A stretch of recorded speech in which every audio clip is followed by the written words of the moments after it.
Hello and welcome you all to law with flow. आज का हमारा टॉपिक है सब्सटेंशियल क्वेश्चन ऑफ लॉ। ये सीपीसी का एक बहुत ही इम्पॉर्टेंट टॉपिक है। आप सबको पता है सब्सटेंशियल क्वेश्चन ऑफ लॉ क्या होता है, ये हमें एग्जैक्टली पता होना चाहिए अगर हमें हाई कोर्ट में सिविल केस में सेकेंड अपील फाइल करनी है। तो आज हम इस वीडियो लेक्चर में डिस्कस करने वाले हैं सब्सटेंशियल क्वेश्चन ऑफ लॉ का, इसका मतलब क्या है, इसका ऑब्जेक्टिव क्या है, इसके एसेंशियल्स क्या हैं, यानी कि क्या ऐसी क्वालिटीज होनी चाहिए किसी क्वेश्चन ऑफ लॉ में जो उसको सब्सटेंशियल क्वेश्चन ऑफ लॉ में ट्रांसफॉर्म करती है, इसके प्रोविजन सीपीसी में कहाँ मेंशन है और किसकी ड्यूटी है सब्सटेंशियल क्वेश्चन ऑफ लॉ को फॉर्मुलेट करने की, फ्रेम करने की, और कौन से ऐसे कुछ केस लॉ भी डिस्कस करेंगे जिसमें कुछ सिचुएशन जिसमें substantial question of law arise होता है और किस तरह के केसेस में अराइज नहीं होता, और इससे रिलेटेड कुछ लैंडमार्क केस लॉज। तो चलिए विदाउट वेस्टिंग एनी टाइम हम शुरू करते हैं हमारा आज का topic substantial question of law. अगर हम सब्सटेंशियल इस टर्म को बाइफर्केट करें तो हमें समझ में आएगा सब्सटेंशियल का मतलब है ऐसा सब्सटेंस जो बहुत ही एसेंशियल हो, यानी कि बहुत ही इम्पॉर्टेंट हो, एंड वर्दी टू कंसीडर, और इसको कंसीडर करना बहुत ज़्यादा इम्पॉर्टेंट है। अगर हम इसको कंसीडर नहीं करेंगे किसी केस में तो चांसेस है पार्टी के साथ इनजस्टिस हो सकता है। तो अगर हम बात करें सब्सटेंशियल क्वेश्चन ऑफ लॉ की, पूरे सीपीसी में कहीं भी एग्जैक्ट डेफिनेशन नहीं दी गई है, सिर्फ इसको मेंशन किया गया है। और अगर हम बात करें तो इसको हमारे कोर्ट ने कुछ जुडिशियल प्रोनाउंसमेंट के थ्रू, डिफरेंट केसेस के थ्रू इसकी एक्सप्लेन करने की इसको कोशिश की है। फिर भी कोई ऐसा फिक्स रूल नहीं है जिससे हम बता सके कोई question substantial question of law है या नहीं है।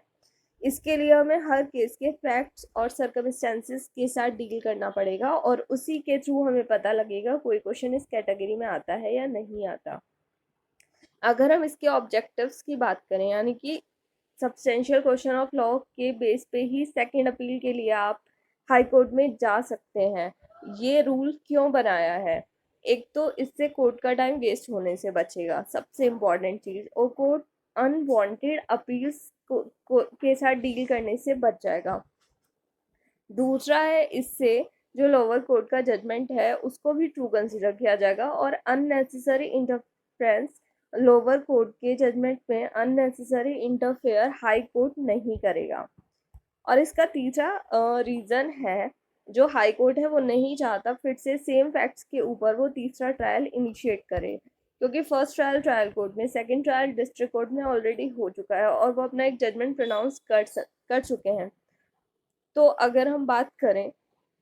इसका एक और इम्पॉर्टेंट बेनिफिट ये है सब्सटेंशियल क्वेश्चन ऑफ लॉ को फॉर्मुलेट करने का, इससे जो पार्टी है जो अपील में जा रही है हाई कोर्ट में, उनको एग्जैक्टली पता होता है क्योंकि पूरी अपील की जो हियरिंग है वो सब्सटेंशियल क्वेश्चन ऑफ लॉ के अराउंड ही होगी और पार्टीज डिस्ट्रैक्ट नहीं होंगी। उनको एग्जैक्टली पता होगा कि आपको इसी क्वेश्चन के अराउंड सारी अपील की हियरिंग करनी है। और अगर पार्टी को लगे उस केस के अकॉर्डिंग तो किसी और इश्यूज के ऊपर भी कंसिडरेशन कर सकता है कोर्ट, बट उस इशू को इन्वॉल्व करने से पहले सब्सटेंशियल क्वेश्चन ऑफ लॉ के अलावा अगर कोई भी इशू है तो कोर्ट उसको कंसिडर कर सकता है अपील में, अगर उसको लगे कि हाँ केस के अकॉर्डिंग वो कंसिडर करना ज़रूरी है। बट उस इशू को इनिशिएट करने से पहले जो पार्टीज हैं उनको कोर्ट की स्पेशल लीव, यानी कि कोर्ट की परमिशन लेनी पड़ेगी, हाई कोर्ट की परमिशन लेनी पड़ेगी। अगर हम बात करें कौन से ऐसे एसेंशियल्स हैं जो किसी भी क्वेश्चन को सब्सटेंशियल क्वेश्चन ऑफ लॉ में कन्वर्ट करते हैं, तो एक केस के अंडर एक टेस्ट ड्राइव हुआ था। कोर्ट ने एक टेस्ट दिया था कि अगर ये 4 एसेंशियल्स किसी भी क्वेश्चन ऑफ लॉ में प्रेजेंट हैं तो वो उसको ट्रांसफॉर्म कर देते हैं सब्सटेंशियल क्वेश्चन ऑफ लॉ में। सबसे पहला जो है वो है, जो क्वेश्चन है वो जनरल पब्लिक की इम्पोर्टेंस से रिलेटेड होना चाहिए, यानी कि वो क्वेश्चन जो जनरल पब्लिक है, पब्लिक एट लार्ज है, उसके इंटरेस्ट को अफेक्ट करे जो भी उसमें डिसाइड होगा। दूसरा है वो जो क्वेश्चन है वो अफेक्ट करे जो पार्टीज है सूट में लिटिगेट कर रही हैं, उन पार्टीज के राइट को भी अफेक्ट करे।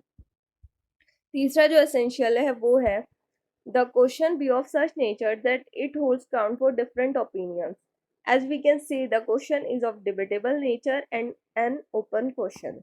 जो क्वेश्चन है वो डिबेटेबल नेचर का है, यानी कि जब भी वो क्वेश्चन अराइज होगा बहुत सारे डिफरेंट जुडिशियल व्यूज उसके ऊपर आएंगे ही आएंगे। ऐसा नहीं है कि उसमें एक या दो तरह के व्यूज आएंगे, हाँ या ना वाले, बट उससे उस क्वेश्चन से रिलेटेड उसको सॉल्व करने के लिए बहुत सारे डिफरेंट जुडिशियल व्यूज अराइज होंगे, और वो सारे जुडिशियल व्यूज कॉन्फ्लिक्टिंग नेचर के होंगे। इस वजह से वो जो क्वेश्चन है वो एक डिबेटेबल नेचर का क्वेश्चन है, उसके ऊपर काफ़ी सारी डिबेट्स हो सकती हैं क्योंकि उसमें बहुत सारे जुडिशियल व्यूज एज आ उसके सॉल्यूशन अराइज हो रहे हैं। तो वो एक ओपन क्वेश्चन होगा, ओपन नेचर का क्वेश्चन होगा। और सबसे इम्पॉर्टेंट बात है वो ये है, वो जो क्वेश्चन हमारा अराइज हो रहा है वो ऑलरेडी कोई भी लॉ सेटल नहीं कर चुका हो, और कोई भी स्टैच्यू या लॉ उसको या फिर हायर कोर्ट किसी केस में ऑलरेडी उसको डिसाइड ना कर चुका हो, या फिर वो किसी लॉ के अंडर ऑलरेडी उसका सॉल्यूशन जो हमें चाहिए वो ऑलरेडी नहीं दिया हुआ, ना कहीं मेंशन हो, तो वो बन जाता है हमारा सब्सटेंशियल क्वेश्चन ऑफ लॉ। फिर से हम देखते हैं इसके फोर्थ एसेंशियल है। पहला है जनरल पब्लिक के लिए इम्पोर्टेंट होना चाहिए। दूसरा, पार्टीज के राइट को सूट में अफेक्ट करे। तीसरा, उसके ऊपर हमेशा डिफरेंट ओपिनियन से राइज हो। चौथा, उसको कोई भी हायर कोर्ट डिसाइड ऑलरेडी नहीं कर चुका हो। एसेंशियल क्वेश्चन ऑफ लॉ के प्रोविजन पूरे सिविल प्रोसीजर कोड में कहाँ पे मेंशन है? ये सेक्शन नंबर 100 के अंडर मेंशन है। अगर हम सेक्शन 100 को रीड करें तो हमें मिलेगा सेकंड अपील, यानी कि हाई कोर्ट में जब भी आप सिविल केस में सेकंड अपील करने जाएंगे तो उसके कुछ ग्राउंड्स हैं। हर केस में आप सेकंड अपील नहीं कर सकते। उनमें से एक ग्राउंड है, जब हाई कोर्ट को लगेगा, आप सेटिस्फाई कर देंगे कि हाँ केस में कोई substantial question of law involve है,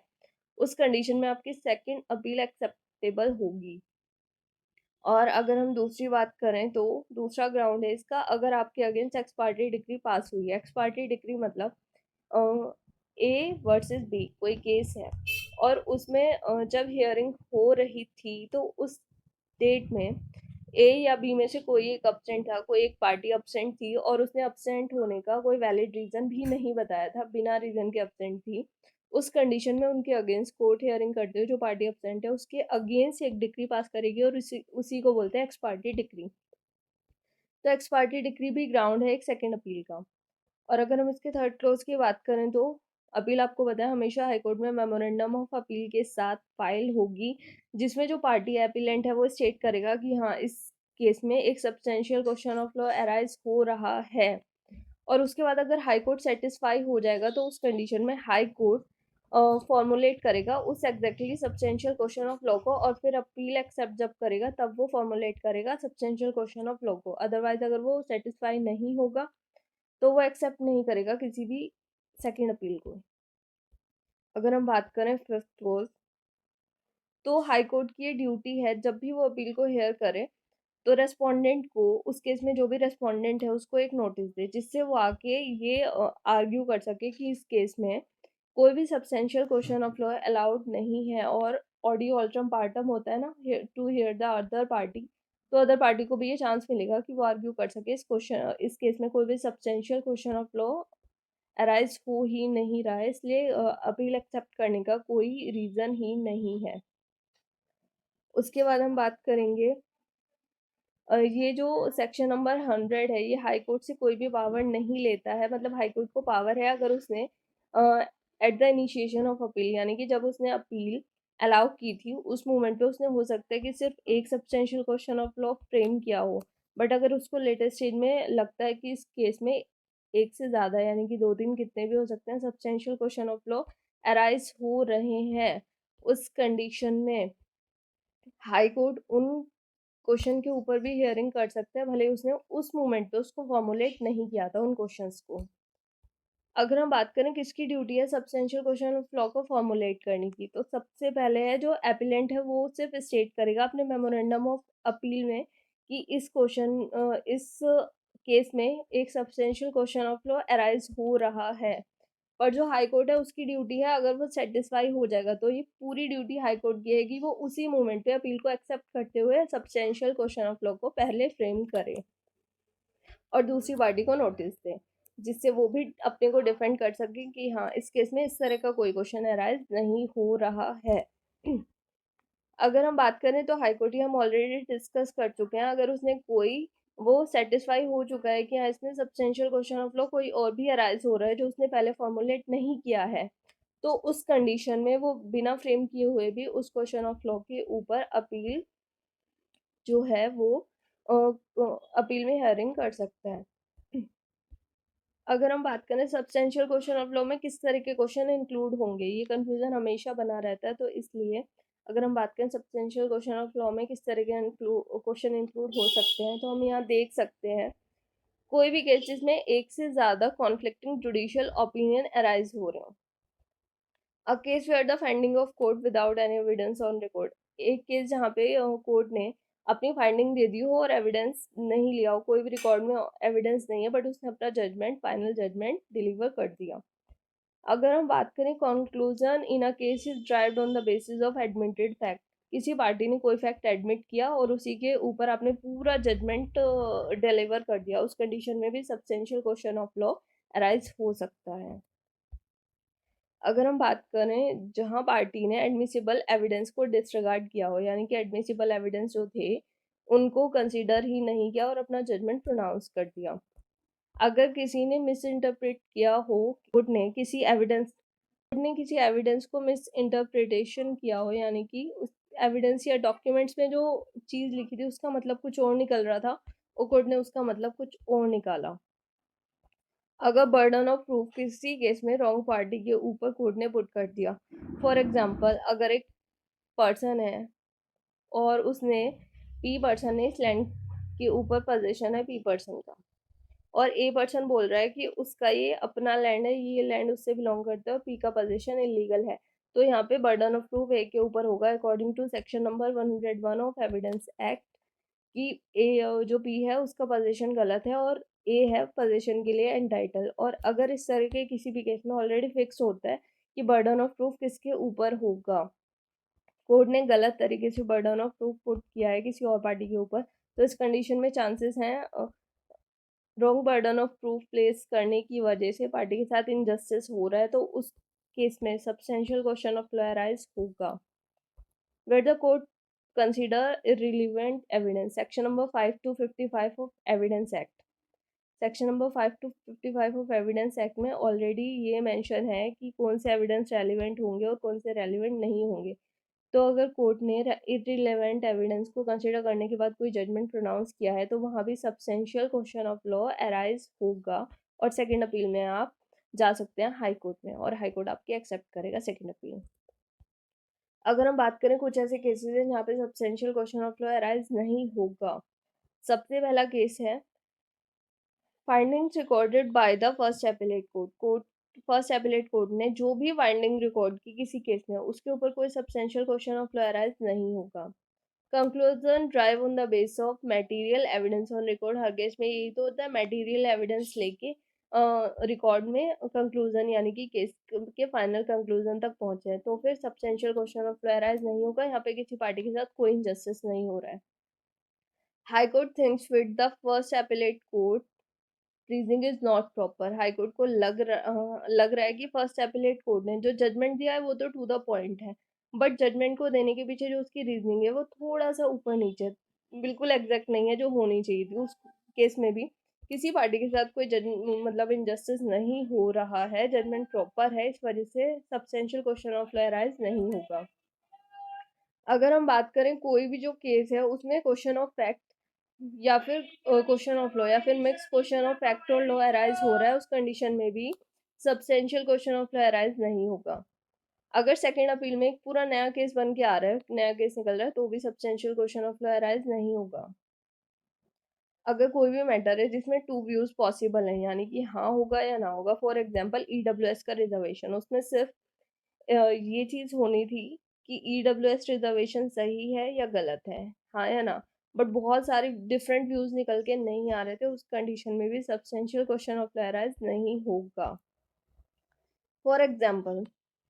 एक केस आया था जिसमें एक लेडी पुलिस ऑफिसर ने अपनी जेंडर चेंज सर्जरी करवाने के बाद एक जेंट पुलिस ऑफिसर की तरह जॉब के लिए अप्लाई किया था, बट उसको पुलिस डिपार्टमेंट ने जॉब देने से मना कर दिया था क्योंकि जेंट पुलिस ऑफिसर की जॉब करने के लिए जो उसको एग्जैक्ट हाइट चाहिए थी वो उसकी हाइट कम थी। तो इस कंडीशन में बहुत सारे कन्फ्लिक्टिंग व्यूज निकल के आ रहे थे, कुछ लोग बोल रहे थे उसका राइट टू लाइफ है तो राइट टू जॉब भी है, वो है ऐसा हो रहा है, कुछ बोल रहे थे उसको देना नहीं चाहिए, नहीं तो हर कोई इस तरह से ही चेंज करवाने के बाद अपनी जॉब के लिए अप्लाई करेगा। कुछ बोल रहे थे सही नहीं है, कुछ ने इसका बीच का सॉल्यूशन निकाला था कि उसको एग्जैक्टली उसी पोस्ट की जगह as agent police officer किसी और पोस्ट के ऊपर रख लिया जाए। तो इस तरह के केस में क्या हुआ था, इस केस में जो भी डिसीजन आएगा वो जनरल पब्लिक को अफेक्ट कर रहा है, और इस केस में जो भी डिसीजन आएगा वो पार्टीज के राइट को अफेक्ट कर रहा है। इस तरह के केस पहले से किसी भी लॉ में या किसी ऑलरेडी जुडिशियरी किसी हायर मतलब ऑलरेडी किसी केस में अगर डिसाइड नहीं कर चुका है और किसी भी लॉ में एग्जैक्टली नहीं दिया इस तरह के केस को किस तरह से डील करना है, और ये बहुत ही ओपन और डिबेटेबल क्वेश्चन है, तो इस तरह के केसेस में सब्सटेंशियल क्वेश्चन ऑफ लॉ है जो वो अराइज होता है। अगर हम बात करें इससे रिलेटेड इम्पोर्टेंट केसेस की, तो एक है रतनलाल बंसीलाल वर्सेस किशोरीलाल गोयनका। ये एक केस है जिसमें ये हेल्ड हुआ था। Substantial question of law exactly fix कभी नहीं होता, ये हर केस के फैक्ट्स और सर्कमस्टेंसेस के ऊपर डिपेंड करता है। अगर हम बात करें सेकंड केस की, तो है Chunnilal versus Mehta and sons. तो इस केस में जो वो 4 एसेंशियल्स का टेस्ट है कि अगर 4 एसेंशियल प्रेजेंट होंगे तो substantial question of law arise होगा, वो इसी केस में ड्राइव हुआ था, जिससे हम एग्जैक्टली पता लगा सकते हैं सब्सटेंशियल क्वेश्चन ऑफ लॉ कोई क्वेश्चन कब हो सकता है। अगर हम बात करें थर्ड केस सोनू भाई यशवंत वर्सेस बाला गोविंदा की, तो इसमें सेक्शन नंबर 100 कोर्ट ने बोला था, सेक्शन नंबर 100 कोर्ट के ऊपर 3 ड्यूटीज कास्ट करते हैं। सबसे पहली है कोई भी ऐसी अपील एडमिट ना करना जिसमें substantial question of law involve ना हो। दूसरा, अगर substantial question of law involve है तो कोर्ट की ड्यूटी है कि उस क्वेश्चन को फॉर्मुलेट करे, पार्टी की नहीं, एग्जैक्टली हाई कोर्ट की ड्यूटी है। और तीसरा, जो रेस्पोंडेंट है उनको नोटिस देना substantial question of law form करने के बाद कि वो खुद को डिफेंड कर सकें कि इसमें substantial question of law exist नहीं करता।